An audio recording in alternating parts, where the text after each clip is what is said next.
ನನಗೆ ವೈಯಕ್ತಿಕ ಜೀವನ, ರಾಜಕೀಯ ಜೀವನ ಎಲ್ಲ ಕಡೆ ಸ್ವಲ್ಪ ತೊಂದರೆಗಳಾಯಿತು. ಮಾಜಿ ಸ್ಪೀಕರ್ ರಮೇಶ್ ಕುಮಾರ್ ಸಂದರ್ಶನಕ್ಕೆ ಸ್ವಪಕ್ಷೀಯರಿಂದಲೇ ತೀವ್ರ ಆಕ್ರೋಶ. ಪತ್ನಿಯ ಸಾವು ರಾಜಕೀಯಕ್ಕೆ ಬಳಸುವುದು ಅಕ್ಷಮ್ಯ. ಹಿರಿಯ ರಾಜಕಾರಣಿ ಹಾಗೂ ಮಾಜಿ ಸ್ಪೀಕರ್ ರಮೇಶ್ ಕುಮಾರ್ ಅವರು ಇತ್ತೀಚೆಗೆ ಖಾಸಗಿ ಯೂಟ್ಯೂಬ್ ಚಾನೆಲ್ಗೆ ನೀಡಿದ ಸಂದರ್ಶನ ಈಗ ರಾಜ್ಯ ರಾಜಕಾರಣದಲ್ಲಿ ಬಿರುಗಾಳಿ ಎಬ್ಬಿಸಿದೆ.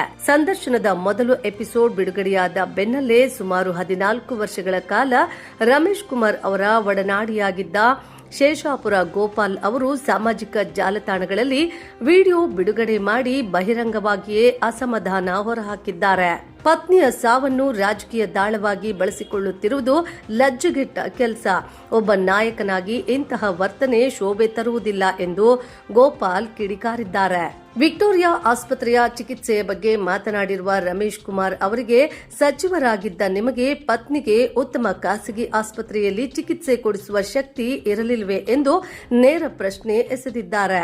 2023ರ ಚುನಾವಣಾ ಸೋಲಿನ ನಂತರ ರಮೇಶ್ ಕುಮಾರ್ ಅವರು ತಪ್ಪುಗಳನ್ನು ಸರಿಪಡಿಸಿಕೊಳ್ಳುವ ಬದಲು ಸೋಲಿಗೆ ಜನರ ಮೇಲೆ ಗೂಬೆ ಕೂರಿಸುತ್ತಿದ್ದಾರೆ ಎಂಬುದು ಬೆಂಬಲಿಗರ ಪ್ರಮುಖ ಆರೋಪವಾಗಿದೆ. 50 ವರ್ಷಗಳ ಕಾಲ ನಿಮ್ಮನ್ನು ಆರಾಧಿಸಿದ ಜನರಿಗೆ ನೀವು ಅವಮಾನ ಮಾಡುತ್ತಿದ್ದೀರಿ. ಮತದಾರರ ನಿರ್ಧಾರವನ್ನ ಗೌರವಿಸುವುದನ್ನ ಕಲಿಯಿರಿ ಎಂದು ಗೋಪಾಲ್ ಎಚ್ಚರಿಸಿದ್ದಾರೆ. ಸೋಲಿಗೆ ಕಾರಣವೇನು ಎಂದು ಆತ್ಮಾವಲೋಕನ ಮಾಡಿಕೊಳ್ಳುವ ಧೈರ್ಯ ನಿಮಗಿಲ್ಲ. ಬದಲಿಗೆ ಜನರ ಸ್ವಾತಂತ್ರ್ಯವನ್ನ ಪ್ರಶ್ನಿಸುವುದು ಸರಿಯಲ್ಲ. ರಮೇಶ್ ಕುಮಾರ್ ಅವರ ಈ ಸುದೀರ್ಘ ಸಂದರ್ಶನ ಒಟ್ಟು 4 ಎಪಿಸೋಡ್ಗಳಲ್ಲಿ ಪ್ರಸಾರವಾಗಲಿದ್ದು, ಕೇವಲ ಮೊದಲ ಭಾಗದಲ್ಲೇ ಇಷ್ಟೊಂದು ವಿರೋಧ ವ್ಯಕ್ತವಾಗಿರುವುದು ಕುತೂಹಲ ಮೂಡಿಸಿದೆ. ಮುಂಬರುವ ಭಾಗಗಳಲ್ಲಿ ಅವರು ಈ ಟೀಕೆಗಳಿಗೆ ಉತ್ತರ ನೀಡುತ್ತಾರೆಯೇ ಅಥವಾ ಮತ್ತಷ್ಟು ವಿವಾದಾತ್ಮಕ ಹೇಳಿಕೆಗಳನ್ನು ನೀಡುತ್ತಾರೆಯೇ ಎಂದು ಕಾದು ನೋಡಬೇಕಿದೆ. ಈ ದಿನ ನಮ್ಮ ಮಾಜಿ ಶಾಸಕರಾದ ರಮೇಶ್ ಕುಮಾರ್ ಅವರು ಒಂದು ಖಾಸಗಿ ಯೂಟ್ಯೂಬ್ ಚಾನಲ್ಗೆ ಕೊಟ್ಟಂಥ ಒಂದು ಸಂದರ್ಶನದ ವಿಡಿಯೋ ಸಾರ್ವಜನಿಕ ವಲಯದಲ್ಲಿ ಹರಿದಾಡ್ತಿದೆ. ಈ ಒಂದು ಖಾಸಗಿ ಚಾನಲ್ಗೆ ಕೊಡುವ ಸಂದರ್ಶನದ ಬಗ್ಗೆ ನಿನ್ನೆ ದಿವಸ ಟ್ರೈಲರ್ ಬಿಟ್ಟಿದ್ರು. ರಮೇಶ್ ಕುಮಾರ್ ಅವರು ಒಂದು ಖಾಸಗಿ ಚಾನಲ್ಗೆ ಮಾತಾಡ್ತಾರೆ, ಸಂದರ್ಶನ ಕೊಡ್ತಾರೆ ಅಂತ. ಅದನ್ನು ನೋಡಿ ನಾನೇನು ಅಂದ್ಕೊಂಡೆ ಅಂತಂದ್ರೆ, ರಮೇಶ್ ಕುಮಾರ್ ಅವರು 2023ರಲ್ಲಿ ಚುನಾವಣೆ ನಂತರ ಸಾರ್ವಜನಿಕ ಬದುಕಿಗೆ, ಸಾರ್ವಜನಿಕ ವಲಯಕ್ಕೆ ಪ್ರವೇಶ ಮಾಡುವಾಗ ಅವರು 2023ರಲ್ಲಿ ಚುನಾವಣೆಯಲ್ಲಿ ಸೋಲಲಿಕ್ಕೆ ಕಾರಣ ಏನು, ಅವ್ರ ಕಡೆಯಿಂದ ಆಗಿರ್ತಕ್ಕಂಥ ತಪ್ಪುಗಳೇನು, ಅದನ್ನು ತಿದ್ದುಕೊಂಡು ಯಾವ ರೀತಿ ಮತ್ತೆ ನಾನು ಸಾರ್ವಜನಿಕ ಬದುಕಿಗೆ ಬರುತ್ತಿದ್ದೇನೆ ಎನ್ನುವ ಮಾತನ್ನ ಹೇಳ್ತಾರೆ ಅಂತ ನಾವು ಬಯಸಿದ್ದೀವಿ. ಆದರೆ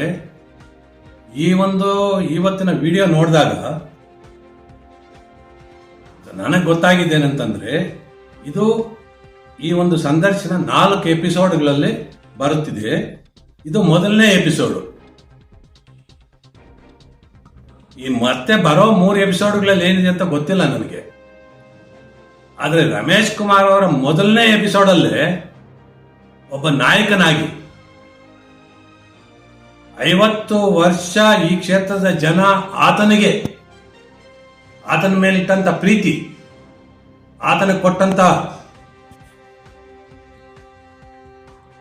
ಭರವಸೆ, ಜನರೇನು ಕೊಟ್ಟಿದ್ರಲ್ಲ, ಅದನ್ನ ಇವತ್ತು ಈ ಎಪಿಸೋಡ್ ಅಲ್ಲಿ ಆತ ಯಾವ ತರ ಆ ಜನಕ್ಕೆ ತನ್ನ ಋಣನ ಯಾವ ತರ ತೀರಿಸಿದ್ದಾನೆ ನೋಡೋದಾದ್ರೆ, ಮೊದಲನೇ ಎಪಿಸೋಡ್ ಅಲ್ಲೇ ರಮೇಶ್ ಕುಮಾರ್ ಅವರು ಬೋಲ್ಡ್ ಔಟ್. ಒಬ್ಬ ನಾಯಕನಾಗಿ ರಮೇಶ್ ಕುಮಾರ್ ಅವರು ಬೋಲ್ಡ್ ಔಟ್ ಆಗಿದ್ದಾರೆ. ಒಬ್ಬ ನಾಯಕನಾಗಿ, ಸ್ವಾಮಿ, ತಾವು 50 ವರ್ಷ ಈ ಕ್ಷೇತ್ರದ ಜನ ಎಲ್ಲಾ ತ್ಯಾಗಗಳನ್ನು ಮಾಡಿ ನಿಮ್ಮನ್ನ ಒಬ್ಬ ನಾಯಕನಾಗಿ ಮಾಡಿದರು. ರಮೇಶ್ ಕುಮಾರ್ ಎನ್ನುವ ಒಂದು ವ್ಯಕ್ತಿತ್ವವನ್ನು ಹುಟ್ಟಾಕಿದರು. ಆದರೆ ನೀವು ಇವತ್ತಿನ ಒಂದು ಖಾಸಗಿ ಚಾನೆಲ್ಗೆ ಕೊಟ್ಟಂತ ಸಂದರ್ಶನದಲ್ಲಿ ತಾವು ಆಡುವ ಮಾತುಗಳು ನಿಮಗೆ ಲಜ್ಜೆ ಆಗ್ತಾವೇನೋ ಗೊತ್ತಿಲ್ಲ, ಆದ್ರೆ ನಮಗೆ ಬಹಳಷ್ಟು ಲಜ್ಜೆ ಆಗ್ತದೆ. ಯಾಕೆಂತಂದ್ರೆ ನಾನು ಸಹ ಸುಮಾರು 14 ವರ್ಷ ನಿಮ್ಮ ಒಡನಾಡಿಯಾಗಿ ನಮ್ಮ ಎಲ್ಲಾ ತ್ಯಾಗಗಳನ್ನ ಮಾಡಿ ನಿಮ್ಮನ್ನ ನೀವು ನಾಯಕನಾಗಿ ಬೆಳೆಯೋದ್ರಲ್ಲಿ ನಿಮಗೆ ವಿವಿಧ ರೀತಿಯ MLA ಆಗಿ, ಮಂತ್ರಿ ಆಗಿ, ಸ್ಪೀಕರ್ ಆಗಿ ಅಧಿಕಾರಗಳನ್ನು ಕೊಡಿಸೋದ್ರಲ್ಲಿ ನಮ್ಮ ಪಾತ್ರನೂ ಬಹಳಷ್ಟಿದೆ. ಹಾಗಾಗಿ ನಮಗೆ ಲಜ್ಜೆ ಆಯಿತು. ಯಾವ ಥರ ವಿಷಯಗಳನ್ನು ತಾವು ಮಂಡಿಸಿದ್ರಿ. ಈ ಕ್ಷೇತ್ರದ ಜನ 2023ರಲ್ಲಿ ನಮ್ಮ ಶ್ರೀಮತಿಯವರು ತೀರ್ಕೊಂಡ್ರು. ಆದರೂ ಸಹ ನಿಷ್ಕಾರುಣ್ಯವಾಗಿ ನನ್ನನ್ನು ಸೋಲಿಸಿಬಿಟ್ರು ಅಂತ ಹೇಳ್ತೀರಿ. ಹೌದಾ? ನಿಷ್ಕಾರುಣ್ಯವಾಗಿ ನಿಮ್ಮನ್ನು ಸೋಲಿಸಿಬಿಟ್ರ? ಕಾರಣ ಇಲ್ವಾ? ಕಾರಣಗಳನ್ನು ಹೇಳಿದ್ರೆ ಕೇಳೋಕೆ ರೆಡಿ ಇದ್ದೀರಾ? ನೀವೊಬ್ಬ ಜನನಾಯಕನಾಗಿ 50 ವರ್ಷ ನಿಮ್ಮ ಅನುಭವದಿಂದ ಆ ಚುನಾವಣೆ ಸಮಯದಲ್ಲಿ ಕಾರಣಗಳೇನು ಅಂತ ತಮಗೆ ತಿಳ್ಕೊಳ್ಳುವಷ್ಟು ಪುರುಸತ್ತಿಲ್ಲದೆ ಇದ್ರು ಕಳೆದ 3 ವರ್ಷಗಳಲ್ಲಿ ತಾವೇ ಹೇಳ್ದಂಗೆ ಏಕಾಂತದಲ್ಲಿ ಇದ್ರಲ್ಲ, ಆ ಕಾರಣಗಳನ್ನು ತಿಳ್ಕೊಳ್ಳೋಕೆ ನಿಮ್ಗೆ ಅಷ್ಟು ಕಷ್ಟ ಆಗ್ತಿತ್ತ? ಕಷ್ಟ ಆಗಿಲ್ಲ, ತಿಳ್ಕೊಂಡಿದ್ದೀರಿ. ಸಾರ್ವಜನಿಕವಾಗಿ ಒಪ್ಪಿಕೊಳ್ಳುವಂತ ಹೃದಯವಂತಿಕೆ ನಿಮಗಿಲ್ಲ, ಆ ಧೈರ್ಯ ನಿಮಗಿಲ್ಲ. ರಮೇಶ್ ಕುಮಾರ್ ಅವರೇ, ನಾವು ನಿಮ್ಮನ್ನ ನಾಯಕರಂತ ಒಪ್ಪಿದ್ವಿ.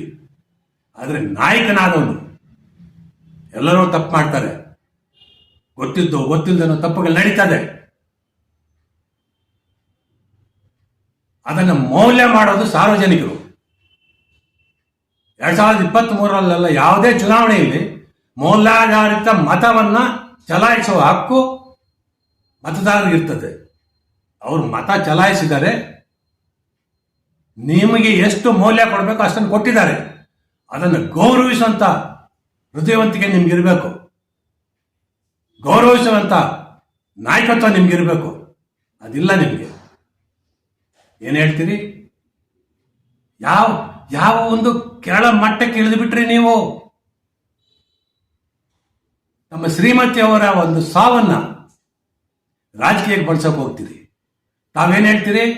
ನಮ್ಮ ಶ್ರೀಮತಿಯವರಿಗೆ ನನ್ನ ಅಧಿಕಾರ, ನನ್ನ ರಾಜಕೀಯ ಇದ್ರ ಬಗ್ಗೆ ಯಾವುದೇ ಆಸಕ್ತಿ ಇರಲಿಲ್ಲ ಅಂತ ಹೇಳ್ತೀರಿ. ಹೌದು, ಆ ಒಂದು ತಾಯಿ ದೇವತೆ. ಇವತ್ತು ನಾವು ದೇವತೆ ಅಂತಾನೆ ಬಯಸ್ತೀವಿ. ಆಯಮ್ಮ ಸತ್ತಿದ್ದಾರೆ ಅಂತ ನೀವು ಹೇಳ್ತೀರಿ, ಆದರೆ ನಾವ್ಯಾರು ಆಯಮ್ಮ ಸತ್ತಿದ್ದಾರೆ ಅಂತ ಒಪ್ಕೊಳ್ಳಿಕ್ಕೆ ತಯಾರಿಲ್ಲ. ಆ ತಾಯಿ ಇಹಲೋಕ ತ್ಯಜಿಸಿರ್ಬೋದು, ಆದರೆ ನಮ್ಮೆಲ್ರಿಗೂ ಇನ್ನೂ ಆಯಮ್ಮ ಜೀವಂತವಾಗಿದ್ದಾಳೆ, ಜೀವಂತವಾಗಿ ನೋಡ್ತಾ ಇದ್ದಾಳೆ. ನೀವೇನು ಆಟ ಆಡಿದ್ದೀರಿ, ಯಾವ ರೀತಿ ಬದುಕಿದ್ದೀರಿ ಅದನ್ನ ನೋಡಿದರೆ ಮತ್ತೆ ಯಾವ ಥರ ಏನನ್ನು ಆಟ ಆಡ್ತಿದ್ದೀರಿ, ಯಾವ ಬದುಕ್ತೀರಿ ಅನ್ನೋದನ್ನು ನೋಡ್ತಿದ್ದಾರೆ ಆ ತಾಯಿ. ಆ ಎಚ್ಚರಿಕೆ ಇರಲಿ ನಿಮಗೆ. ಯಾವ ಕಾರಣಕ್ಕೂ ಆ ತಾಯಿ ಹೆಸರನ್ನು ನೀವು ರಾಜಕೀಯಕ್ಕೋಸ್ಕರ ಉಪಯೋಗಿಸ್ಕೊಳ್ಳೋದು ಬರಬೇಡಿ.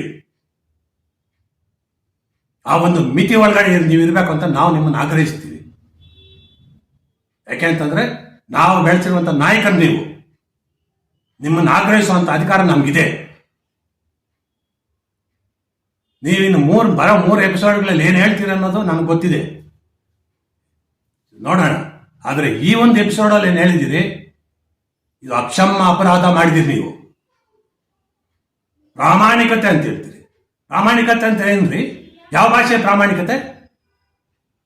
ಪ್ರಾಮಾಣಿಕತೆಗೆ ಭಾಷೆ ಏನು? ಆ ತಾಯಿಯ ಸಾವನ್ನ ವಿಕ್ಟೋರಿಯಾ ಹಾಸ್ಪಿಟಲ್, ಮಣಿಪಾಲ್ ಹಾಸ್ಪಿಟಲ್ ಅಲ್ಲ, ಇನ್ನೊಂದು ದೊಡ್ಡ ಹಾಸ್ಪಿಟಲ್ ಅಲ್ಲ, ವಿಕ್ಟೋರಿಯಾ ಹಾಸ್ಪಿಟಲ್ ಅಲ್ಲೇ ಆಕೆ ತೀರ್ಕೊಂಡ್ರು ಅಂತ ಹೇಳ್ತೀರಿ. ಅದನ್ನು ವೈಭವೀಕರಿಸೋಕೆ ಬರ್ತೀರ ನೀವು. ಯಾವ ಕಾರಣಕ್ಕೆ ವೈಭವೀಕರಿಸ್ತೀರಿ? ನಿಮ್ಮನ್ನ ಯಾರನ್ನ ಹೇಳಿದ್ರ ವಿಕ್ಟೋರಿಯಾ ಹಾಸ್ಪಿಟಲ್ ಸೇರಿಸಿ ಐಮನ್ ಅಂತ, ಅಥವಾ ಬೇರೆ ಹಾಸ್ಪಿಟಲ್ ಐಮನ್ಗೆ? ಅಂದ್ರೆ ನೀವೊಬ್ಬ ಸಚಿವರಾಗಿದ್ದವರು.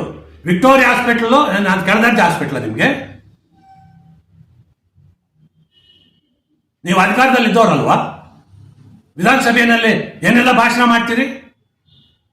ಸರ್ಕಾರಿ ಆಸ್ಪತ್ರೆ ಅಂದ್ರೆ ಏನು? ಸರ್ಕಾರಿ ಆಸ್ಪತ್ರೆಯಲ್ಲಿ ಬೇರೆ ಯಾರಿಗೂ ಚಿಕಿತ್ಸೆ ಕೊಡ್ತಾ ಇಲ್ವಾ? ಸರ್ಕಾರಿ ವಿಕ್ಟೋರಿಯಾ ಹಾಸ್ಪಿಟಲ್ ಚಿಕಿತ್ಸೆ ಕೊಡಿಸಿ ತಾಯಿಗೆ ಅಂತ ಹೇಳ್ಬಿಟ್ಟು ಯಾರು ಹೇಳ್ತಾರೆ ನಿಮ್ಗೆ? ಬೇರೆ ಕಡೆ ಕೊಡಿಸೋ ಅಷ್ಟು ಶಕ್ತಿ ನಿಮ್ಗೆ ಇರ್ಲಿಲ್ವಾ? ಎಷ್ಟು ದಿವಸ ಅಂತ ಸುಳ್ಳು ಹೇಳ್ಕೊಂಡು ಬದುಕ್ತಿರ್ರಿ? ಆಯಮ್ಮಂಗೆ ಹಾಸ್ಪಿಟ್ಲಲ್ಲಿ ಚಿಕಿತ್ಸೆ ಕೊಡಿಸೋ ಶಕ್ತಿ ನಿಮ್ಗೆ ಇರ್ಲಿಲ್ವಾ? ದುಡ್ಡು ಇರ್ಲಿಲ್ವ ನಿಮ್ಮ ಹತ್ರ? ದುಡ್ಡಿಲ್ಲದೆ ಇದ್ರೆ ಭಿಕ್ಷೆ ಕೊಡ್ಬೋದಿತ್ತಲ್ಲ, ನಾವೆಲ್ಲ ಕೊಡ್ತಿದ್ವಿ. ನಿಮ್ಗೋಸ್ಕರ ನಿಮ್ ಜೊತೆ ರಾಜಕಾರಣ ಮಾಡ್ಬೇಕು ಎಷ್ಟು ಜನ ಅಂತ ನಾನು ಭಿಕ್ಷೆ ತಗೊಂಡ್ ಬಂದಿಲ್ಲ. ಅಲ್ಲ ರೀ, ನಿಮ್ ತೋಟದಲ್ಲಿ ಕಾಂಪೌಂಡ್ ಹಾಕಿದ್ದೀರಲ್ಲ, ಅಷ್ಟೊಂದು ಕಾಂಪೌಂಡ್ ಈ ಕೋಲಾರ ಜಿಲ್ಲೆನಲ್ಲಿ ಯಾವ ಯಾವ ಯಾವ ದೊಡ್ಡ ರೈತ ಹಾಕಿದನ್ರಿ? ಆ ಕಾಂಪೌಂಡ್ ನಿನ್ ಪುಕ್ಸಾಟ ಬಂತ? ಅದಕ್ಕೆ ದುಡ್ಡು ಖರ್ಚು ಮಾಡಿಲ್ವಾ? ಅದ್ರಲ್ಲಿ 10% ನೀವು ನಮ್ಮ ತಾಯಿಗೆ ಹಾಸ್ಪಿಟ್ಲ್ ಖರ್ಚು ಮಾಡಕ್ ಆಗ್ತಿರ್ಲಿಲ್ರಿ? ಖರ್ಚು ಮಾಡೋ ಮನ್ಸಿರ್ಲಿಲ್ಲ ಅಂತ ಹೇಳು. ಇದನ್ನ ಸಾರ್ವಜನಿಕರಿಗೆ ತೋರಿಸ್ಬೇಕು ನಾನು ಪ್ರಾಮಾಣಿಕ ಅಂತ. ಈ ಒಂದು ಕೆಳಮಟ್ಟದ ರಾಜಕಾರಣ ಯಾರು ಮಾಡಕ್ಕಾಗುತ್ತೆ? ಇದಕ್ಕೆ ಚೀತು ಅನ್ಬೇಕಾಗುತ್ತೆ. ಇಂಥದನ್ನು ತಗೊಂಡು ಈಚೆಗೆ ಬರ್ತೀನಿ ಅಂತಂದ್ರೆ ಇದೇ ಉದ್ಯೋಗ ಆಯ್ತು ನಿಂದು, ಜೀವನ ಪರ್ಯಂತ ಇದೇ ಉದ್ಯೋಗ. ಇನ್ಯಾವಾಗ ಸುಧಾರಿಸ್ತೀಯಪ್ಪ ರಮೇಶ್ ಕುಮಾರ್ ನೀನು? ಈಗ ಸಾರ್ವಜನಿಕ ಬದುಕಿಗೆ ಬರ್ತೀನಿ ಅಂತ ಒಂದು ಖಾಸಗಿ ಚಾನಲ್ಗೆ ಸಂದರ್ಶನ ಕೊಟ್ಟು ಇದನ್ನು ವಿಜೃಂಭಿಸಿ ಈ ತರ ಬರ್ಬೇಕ ನೀನು? ಇದರ ಅವಶ್ಯಕತೆ ಯಾರಿಗಿದೆ? ಇದೆಲ್ಲ ಇನ್ನು ನಡೆಯೋದಿಲ್ಲ. ಇದು ಯಾವ ಕಾಲದಕ್ಕೆ ನಡೀತಿತ್ತು, ಈಗ ಜನ ಎಚ್ಚೆತ್ಕೊಂಡಿದ್ದಾರೆ. ಸೋಲಿಗೆ ಕಾರಣ ಏನಂತ ಹೇಳಲೇಬೇಕಾಗುತ್ತೆ ಮಿಸ್ಟರ್ ರಮೇಶ್ ಕುಮಾರ್. ಆ ಕಾರಣಗಳು ಹೇಳಿ, ಹೌದು ನನ್ನಿಂದ ತಪ್ಪಾಗಿದೆ, ಈ ಕ್ಷೇತ್ರದ ಜನ ಕ್ಷಮಿಸಬೇಕು ನನ್ನ ಅಂತ ಹೇಳೋಂಗಿದ್ರೆ ಮಾತ್ರ ಸಾರ್ವಜನಿಕ ಬದುಕಲ್ಲಿ ಅದಕ್ಕೊಂದು ಬೆಲೆ ಇರ್ತದೆ. ಈ ಒಂದು ನಾಟಕಗಳಿಗೆ ಬೆಲೆ ಇರೋದಿಲ್ಲ. ಇದನ್ನೆಲ್ಲ ಕಟ್ಟಿಟ್ಬಿಟ್ಟು ಮೇಲ್ಗಡೆ ಇಟ್ಟು ಈಚೆಗೆ ಬರೋದಾದ್ರೆ ಸಂತೋಷ, ಇಲ್ಲ ಅಂತಂದ್ರೆ ಈ ನಾಟಕಗಳು ನಡೆಯೋದಿಲ್ಲ. ಇದನ್ನೆಲ್ಲ ಕಟ್ಟಿಟ್ಟು ಈಚೆಗೆ ಬರೋದಾದ್ರೆ ಬರ್ಬೋದು. ಇನ್ನು ಮೂರು ಎಪಿಸೋಡ್ಗಳಿನ್ನ ಇದಾವಲ್ಲ, ಅದರಲ್ಲಿ ಏನು ಬರ್ತದೆ ನೋಡೋಣ. ಜನ ಅದನ್ನು ಕಾದು ನೋಡ್ತಾರೆ. ಇದನ್ನು ವಿಜೃಂಭಿಸೋದನ್ನು ಬಿಟ್ಬಿಡು. ಈ ವಿಜೃಂಭಣೆಯಿಂದ ರಾಜಕಾರಣ ನಡೆಯೋದಿಲ್ಲ, ಕ್ಷೇತ್ರದ ಜನರ ಹೊಟ್ಟೆ ತುಂಬೋದಿಲ್ಲ, ಕ್ಷೇತ್ರದ ಜನರ ಸಮಸ್ಯೆಗಳ ಪರಿಹಾರ ಆಗೋದಿಲ್ಲ. 50 ವರ್ಷದಲ್ಲಿ ಇಷ್ಟು ವರ್ಷ 6 ಸಲ MLA, 2 ಸಲ ಸ್ಪೀಕರು, 1 ಸಲ ಮಿನಿಸ್ಟ್ರು, ಕ್ಷೇತ್ರ ಜನರ ಬದುಕನ್ನ ಸುಧಾರಿಸಲಿಕ್ಕೆ ಏನ್ ಮಾಡಿದ್ರಿ? 4 ರೋಡು, 3 ಚರಂಡಿ, 1000 ಮನೆ, ಇದೇನಾ ಒಬ್ಬ ಶಾಸಕ ಕೊಡ್ಬೇಕಾಗಿರೋದು? ಮೊದಲನೇ ಸಲ 2ನೇ ಸಲ ಆದ ಶಾಸಕರು ಇಷ್ಟೆಲ್ಲ ಕೊಡ್ತಾರ್ರಿ. 6 ಸಲ ಶಾಸಕರಾಗಿ, 6.5 ವರ್ಷ ಸ್ಪೀಕರ್ ಆಗಿ, 1 ವರ್ಷ ಮಿನಿಸ್ಟರ್ ಆಗಿ,